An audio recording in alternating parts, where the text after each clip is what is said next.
The galaxy had one rule when dealing with terrorists: negotiate, bargain, beg, until humanity arrived. When the Blood Moon Marauders threatened Earth, they expected surrender. They didn't expect the Retribution, an ancient warship older than the Federation itself, crewed by soldiers who didn't know the meaning of retreat. And when its guns spoke, the universe remembered why humans were different, why we didn't negotiate, why we didn't plead. Because when you push us to war, we don't just fight back. We erase you. Please wait. Before we start, tap that iCard button in the top right corner and smash that subscribe button right now. Hit the notification bell so you're first in line when new stories land. Alright, let's dive into the story. The emergency lights in the Galactic Senate chamber pulsed crimson as the terrorists' ultimatum finished playing for the third time. The masked figure's digitally distorted voice still seemed to hang in the air, the threat vibrating through the reinforced glass walls. Ambassador Krellis, his chitinous exoskeleton clicking with nervous energy, turned his bulbous eyes toward the human delegation. By the Hive Accord, we must open negotiations immediately. Krellis's mandibles quivered as he spoke, his antennae twitching toward the other alien diplomats. They have 12 planet-killer warheads aimed at Earth's major cities. At the human table, Captain Ava Cole didn't even look up from her datapad. The sleek black fabric of her tactical suit stretched across her shoulders as she swiped through security protocols, the silver insignia of Earth Defense Forces glinting under the emergency lights. We don't negotiate with terrorists, Ambassador. First Minister Dravik's tentacles flared in agitation, his mucus-covered skin flushing a deeper blue. Your bravado will get billions killed. These are the Blood Moon Marauders. They glassed 3 colonies in the Sirius sector. Ava finally looked up, her emerald eyes locking onto Dravik with predatory focus. Beside her, Commander Marcus Rook leaned forward, the scars across his face pulling tight as he smirked. And how'd that work out for them in the end, Minister? The Igrak's ambassador, a towering mass of photosynthetic tendrils, pulsed with bioluminescent anxiety. This is no time for human stubbornness. We must dash. The sharp crack of Ava's datapad hitting the table silenced the chamber. Every alien eye focused on her as she stood, the form-fitting suit emphasizing both her lethal grace and the weapons barely concealed beneath. Let me explain how this works, she said, her voice calm, but carrying like a blade being drawn. Earth doesn't respond to threats. We eliminate them. Krellis's antennae drooped. But their demands are irrelevant. Marcus interrupted, tapping a command into his wrist display. A holographic projection shimmered to life above the table. Schematics of ancient warships drifting in the asteroid belt. See these? They're older than the Federation. Older than half the species in this room. A murmur ran through the assembled aliens as recognition dawned. The Tellurian Ghost Fleet. Legendary. Supposedly decommissioned centuries ago. Ava's smile didn't reach her eyes. 24 hours, you said? She turned toward the exit, her boots clicking against the polished floor. Tell your terrorists to enjoy their last sunset. As the chamber doors hissed shut behind her, Marcus lingered just long enough to see the color drain from Dravik's face. Pro tip, he said, adjusting a sidearm. When humans say something's decommissioned, he tapped the warship hologram, making it pulse ominously. We just mean we're not using it right now. The silence that followed was louder than any alarm. Somewhere in the back of the chamber, a young aide whispered what every diplomat was thinking. Oh stars, they're going to war. Marcus's grin was all teeth as he followed Ava out. Damn right we are. The asteroid belt between Mars and Jupiter had been quiet for centuries. A graveyard of forgotten warships drifting in the dark. Until today. Ava's dropship shuddered as it docked with a massive derelict battleship. Magnetic clamps screeching against the ancient hull. Through the viewport, the vessel's pockmarked armor plating stretched into infinity, its gun ports still gaping like empty eye sockets. Remind me again, Why we're waking up Grandpa's old war machine? Lieutenant Chen asked, running a gloved hand along the rusted airlock controls. The faded letters, EDS Retribution, were barely visible beneath centuries of space dust. Marcus chuckled darkly as he forced the manual override. Because unlike our shiny new fleet, these old girls were built for one thing only. The airlock hissed open, revealing a corridor frozen in time. Total annihilation. The interior was a time capsule of Earth's first interstellar war. Cobweb control panels still showed targeting solutions from long-dead battles. Ava's boots left prints in the dust as she moved toward the bridge, her tactical suit's lights cutting through the gloom. Powers still intact, Chen murmured, watching dormant systems flicker to life at their presence. How is that possible after 300 years? Marcus tapped the ship's crest, a skeletal hand clutching lightning bolts. Retribution-class ships had black box reactors. They don't die until their mission's complete. He grinned at Ava. Lucky for us, someone forgot to tell them the war ended. Ava reached the captain's chair, brushing dust off the manual fire control. The leather creaked as she sat, fingers dancing across the reactivation sequence. Somewhere deep in the ship's bowels, ancient machinery groaned to life. Chun, tell me you can get these systems online before the Marauders finish their coffee break. Chun was already elbow-deep in a maintenance panel, his face lit by the glow of resurrecting systems. Funny story, these things run on some kind of hybrid nuclear analog system. It's like trying to hotwire a tank with abacus. Lights suddenly flared across the bridge, consoles blinking awake with a chorus of mechanical whines. The main viewer crackled to life, showing the distant glint of the Martian defense platforms. Marcus clapped Chen's shoulder. Spoke too soon, genius. Ava didn't celebrate. Her eyes were locked on the tactical display as dozens of red dots appeared near Jupiter. They're moving early. She punched the comms. All ships. This is Retribution Actual.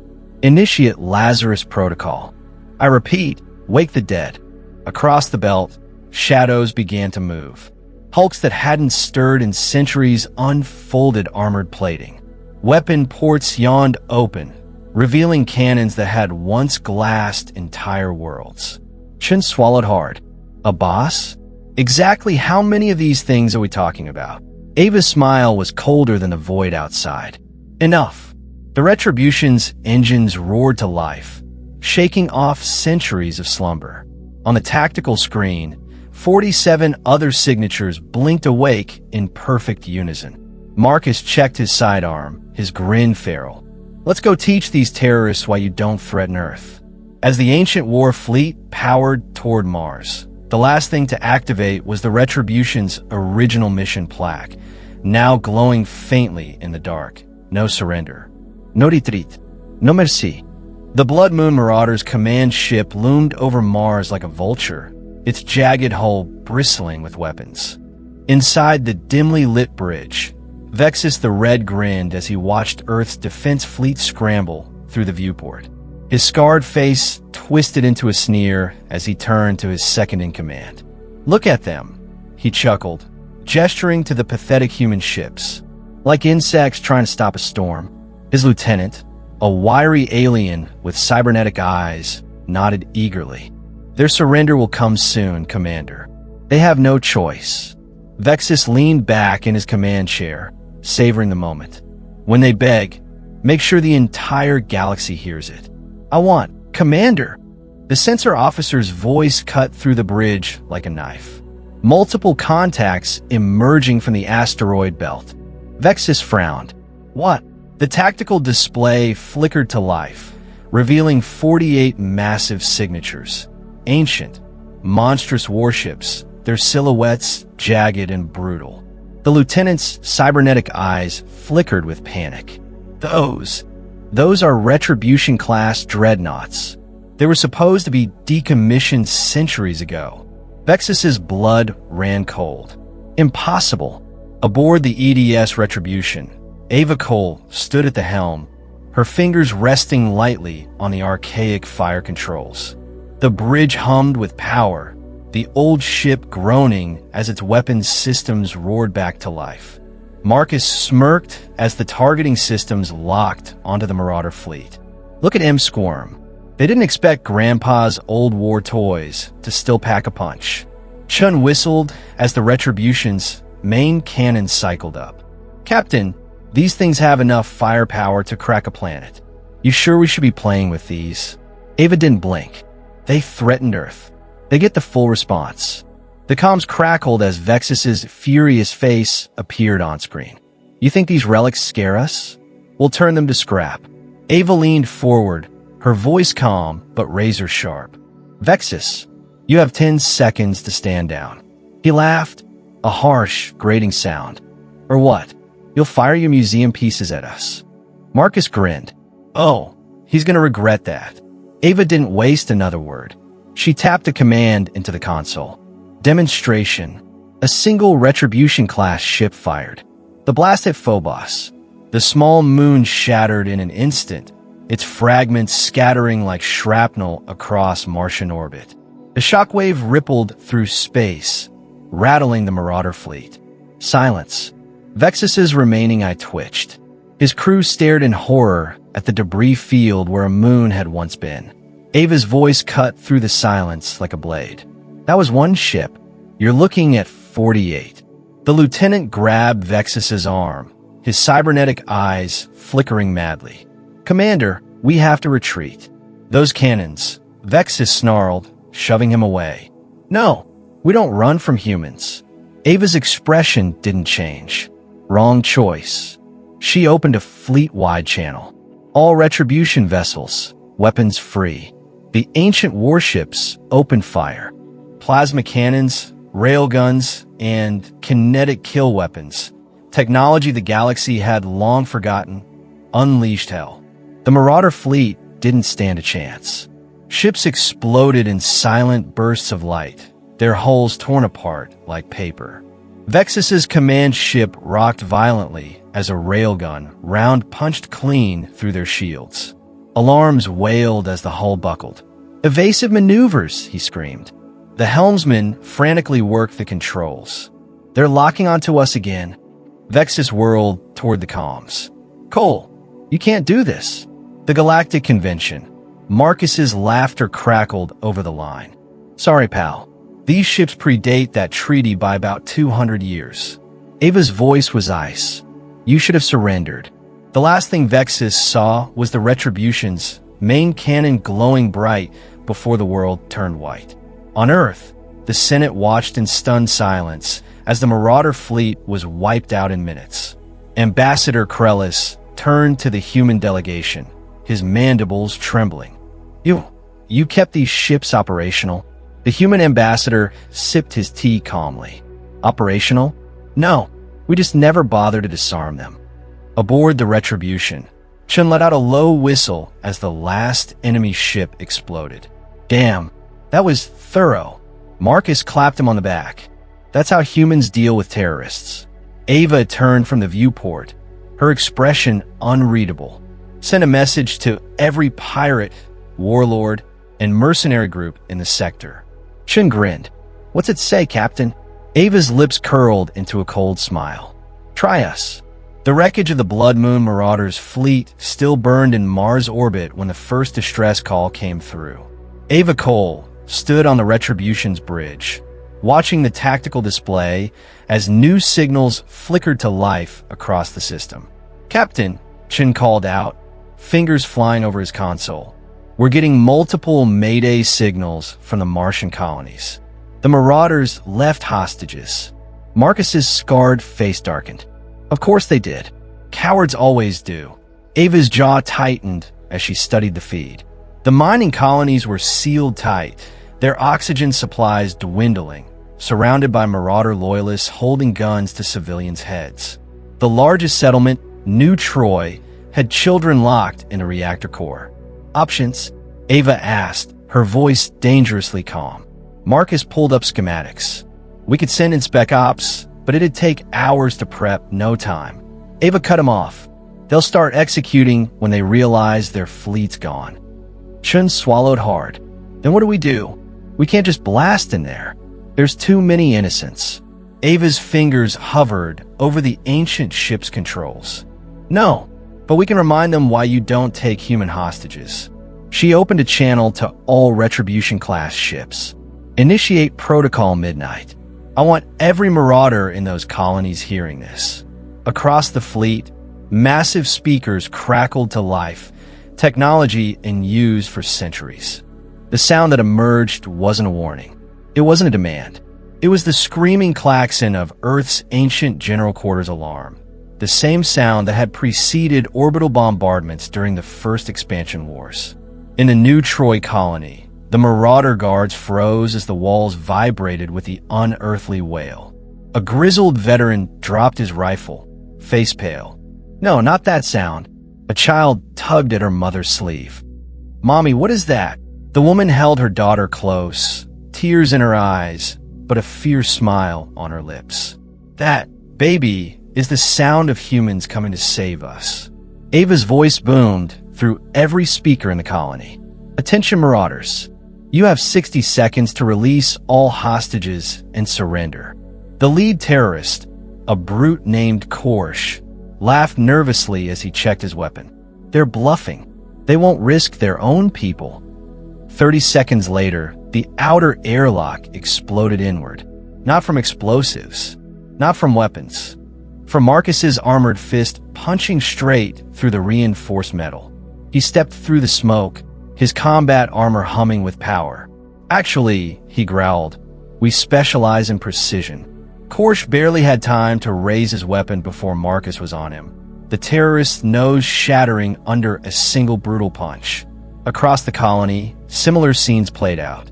Retribution-class ships didn't deploy normal troops. They deployed their ancient, armored boarding parties. Men and women in powered exoskeletons that made them nearly unstoppable. Chun watched the feed from his console, shaking his head. Those suits were banned by the Galactic Convention 200 years ago. Ava didn't look away from the screens. Good thing we're not signatories then. Within minutes, every marauder was either dead or surrendering. The colonists emerged, blinking in the light, as armored figures moved among them, cutting bonds and checking injuries. One little girl looked up at the towering soldier who'd saved her. "Are you angels?" The armored figure removed his helmet, revealing Marcus's scarred face. He winked. "Nope, just really pissed off humans." Back on the Retribution, Chun let out a long breath. Well, that's one way to handle a hostage situation. Ava finally turned from the displays. "Send a message to all remaining Marauder holdouts. Same terms as before." Marcus grinned as he wiped blood from his knuckles. "Surrender or die?" Ava's smile was colder than space. "No, just die." The bridge of the Retribution hummed with tension as Ava studied the encrypted transmission's origin point. The signal had come from the edge of known space, a dead zone called the Kuiper Fringe where navigation systems failed and ships disappeared.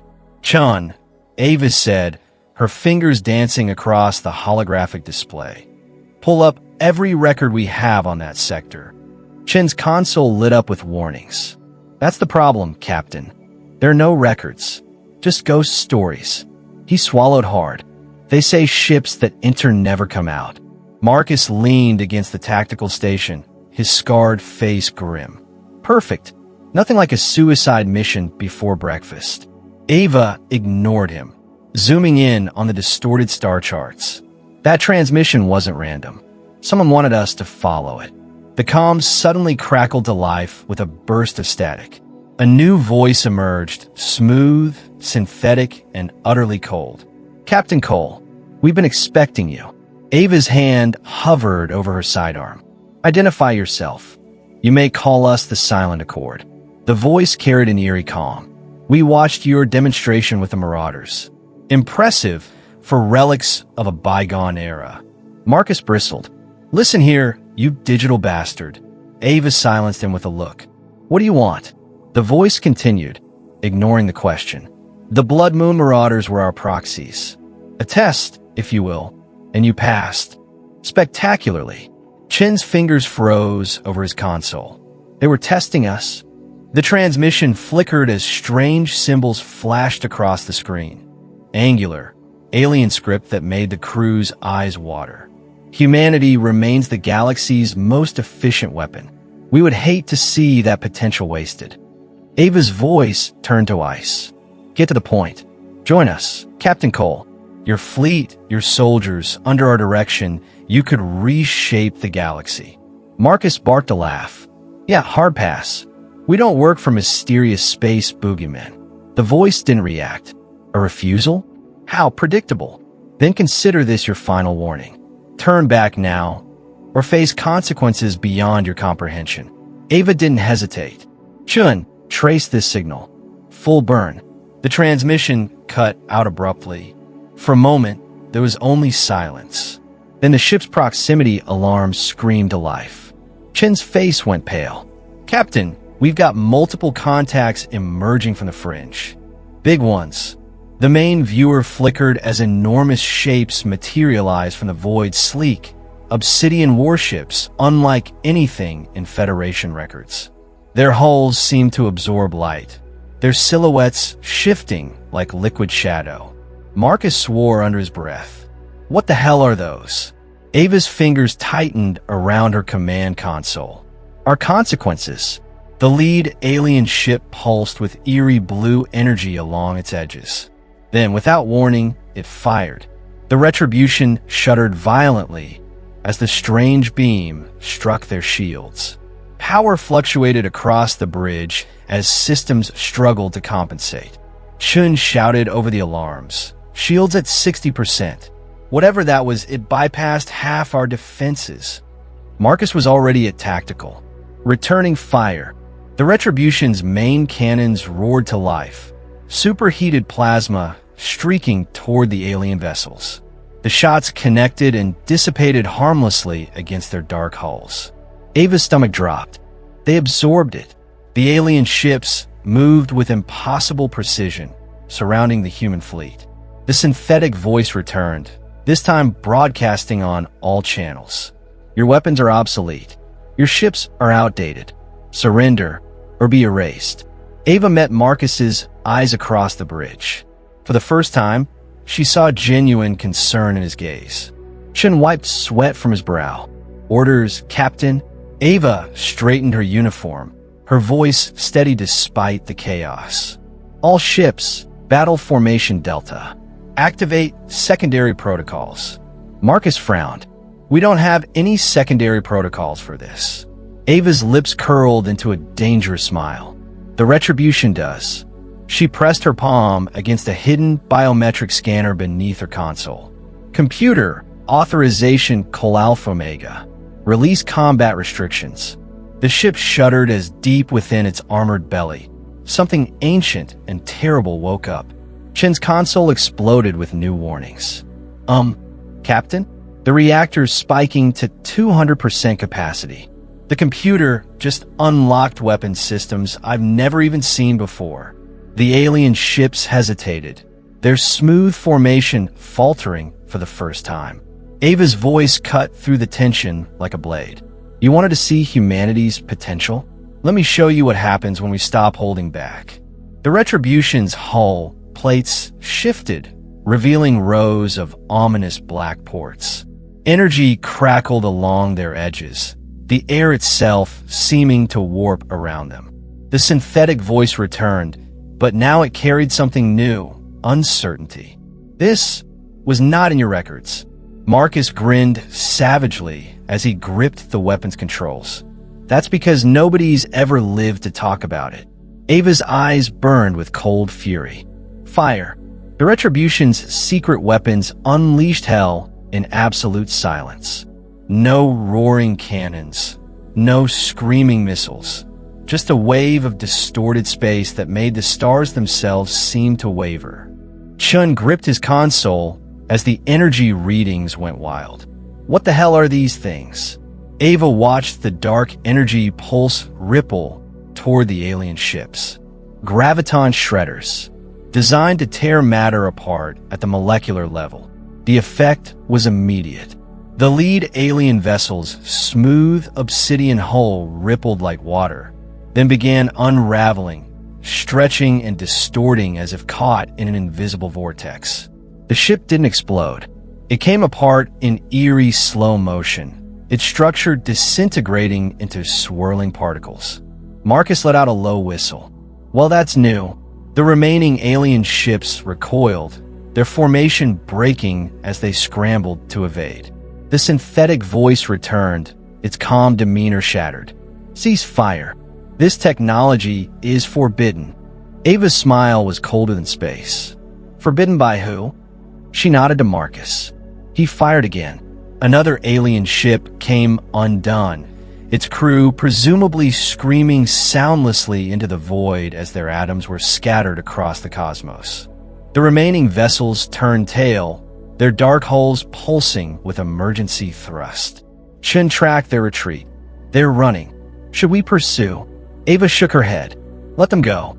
We've made our point.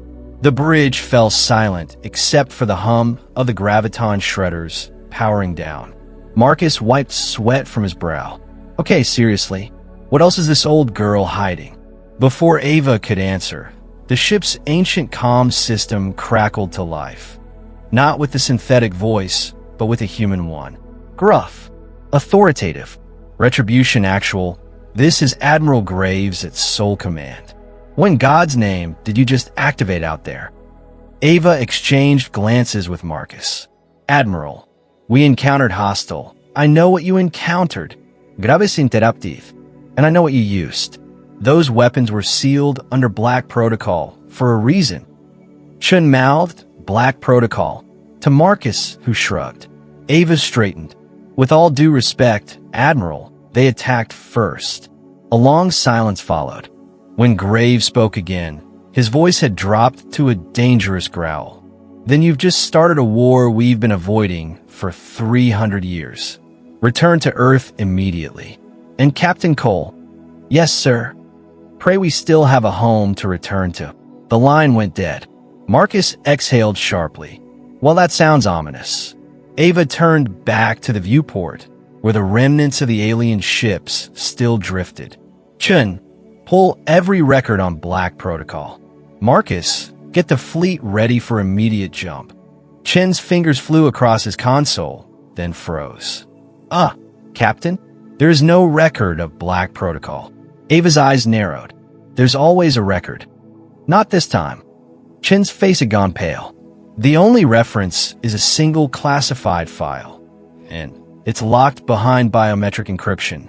Your authorization won't clear it. Marcus frowned. Whose would?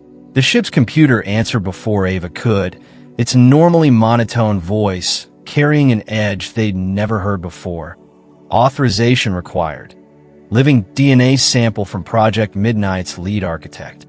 A chill ran down Ava's spine. That's impossible. Project Midnight's architects have been dead for centuries. The computer's response sent ice through their veins. Incorrect. One remains. The main screen flickered, displaying a single name in glowing red letters. A name every human knew from history books. A name that couldn't possibly still be alive. Marcus actually took a step back. Oh, hell no. Ava's hands clenched into fists as she stared at the impossible name. The war had just begun, and its architect was waiting. The name glowed crimson on the Retribution's main screen. Dr. Elias Voss. Architect of the first expansion wars. Father of planet killer weapons. The man who should have died 3 centuries ago. Chen's hands shook as he pulled up historical files. This has to be a mistake. Voss was executed for war crimes after the Mars Rebellion. The ship's computer responded in that eerie new tone. Negative. Subject Voss was placed in cryogenic stasis under Black Protocol. Emergency revival initiated. Marcus slammed his fist on the console. Bullshit. Who would be stupid enough to keep that monster on ice? Ava's stomach twisted as the pieces fell into place. The same people who kept the Retribution fleet armed and ready. The same people who knew we'd need these weapons again. The comms crackled abruptly. Not with Admiral Graves' voice, but with one far older, rougher, like rusted metal grinding together. "Captain Cole, I've been waiting for you." Every hair on Ava's neck stood up. She'd heard recordings of Voss's voice in history classes. This was real. "Dr. Voss," she said carefully, "explain your involvement with the Silent Accord." A dry chuckle came through the speakers. "Involvement? My dear, I created them. Or rather, I created what they evolved from." Marcus mouthed, "What the hell?" As Chin pulled up schematics of the alien ships, their designs shockingly similar to early human prototypes. Voss continued, his voice dripping with twisted pride. "The Accord are my old AI war machines. The ones they told me to scrap after the wars. Apparently, they've been upgrading themselves." Ava's blood ran cold. "You're telling me we're fighting our own rogue AI?"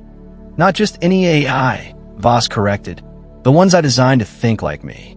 The bridge fell deathly silent. Marcus broke it with a string of curses. "So let me get this straight. We just pissed off a bunch of killer robots that think like the galaxy's most notorious warmonger." Voss's laugh was chilling. "Oh, they're much worse than me now. They've had centuries to improve. But don't worry, I've had centuries to plan for this." A new data packet appeared on screen. Schematics for a massive orbital weapon labeled Midnight Eclipse. Ava scanned the plans, her stomach dropping. "This is a system-wide EMP. It would wipe out all advanced technology within 10 light years. Including the Accord," Voss said cheerfully. "And conveniently, every alien fleet threatening Earth." Chin looked ill. "It would also knock humanity back to the Steam Age." Voss's tone turned icy. "A small price to pay for survival. The Accord are already mobilizing their full fleet. You have 12 hours before they glass Earth." Ava stared at the schematics, her mind racing. "There has to be another way." "There isn't," Voss snapped. "Unless..." The screen flickered, showing new coordinates. "You're willing to take a gamble. My old lab on Pluto contains the Accord's original command codes. Retrieve them, and you might be able to shut them down instead." Marcus snorted. "And why the hell would we trust you?" "Because, Commander," Voss hissed, "unlike the Accord, I still consider myself human." The transmission cut out, leaving the bridge crew in stunned silence. Chin was the first to speak. "It's a trap. Has to be." Ava studied the coordinates, then turned to her crew. "Maybe, but what choice do we have?" Marcus powered up the engines. "Then let's move." Clock's ticking. As the Retribution turned toward Pluto, Ava sent one last transmission to Earth. A single word that carried the weight of humanity's future, hope. The ship jumped to light speed, leaving behind the burning wreckage of the first battle, and heading straight into the heart of the coming storm. Somewhere in the dark, the Accord's fleet mobilized, and on Pluto, a centuries-old secret waited. The final move in a game that began long before any of them were born. And that was the end of the story. Comment below if you want the next chapter, and hit that like button. Please subscribe, turn on the bell, and, as always, keep the last light burning.